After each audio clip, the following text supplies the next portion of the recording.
Channel को subscribe करें, साथ ही साइड में घंटी के चिन्ह को भी जरूर दबाएं। इससे होगा ये कि जब भी वीडियो अपलोड होगा आपके पास तुरंत नोटिफिकेशन पहुंचेगा। का भइल ह? राशन कार्ड बन गइल ह? ना रे। का है? अरे वो जी पत्नी के 10वां के सर्टिफिकेट मांगता छ। हम कह दिनी फेल हो गइल बिया। जा साफ बोले रह गइल। तरा ना कहेला कि हम 9वां पास हई। ए जी देखी ना, ए 3 दिन से सपना में एगो चिड़ै लावतिया आ मंगिया जारी रोज डरवावेले। डेरवावे ले ओकरा बुझाता नु कि हम तो मर गइनी तो फिर हमरा सकल के ही कौन हियो। का भइल बा जी?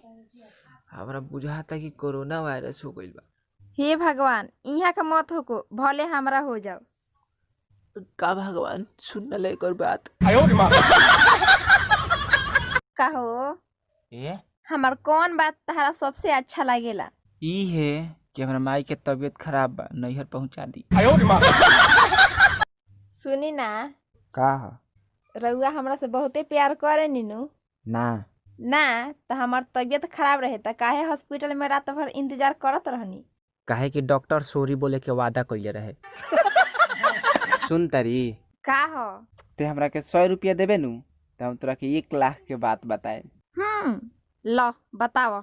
ऐसे कोई के पैसा ना दियाला। सुन तारो, कहा रे? बारिश से तो सब गेहूं भींज गइल बा। तो हम का करी? पसराई ना, हम का करी? तनी जबान संभाल के बोल। अब मैं शुक्ला नहीं रहा, खाना बनाना सीख गया हूँ। ए, कोरोना वायरस के नाम से केकर नंबर सेव बा? ई केकर हो? ई तोरा माई वाला हो। सुन ना, का? जैसे लॉकडाउन भइल बा तैसे कहियो नहीं कि पियले। तो हम का करी? आज भर पिए दे। ठीक बा, बाकी एक एगो शर्त पर। हाँ हमरा मंजूर बा। पहले सुन तारो, कहा रे? बारिश से तो सब गेहूं भींज गइल बा। तो हम का करी? पसराई ना, हम का करी? तनी जबान संभाल के बोल। अब मैं शुक्ला नहीं रहा, खाना बनाना सीख गया हूँ।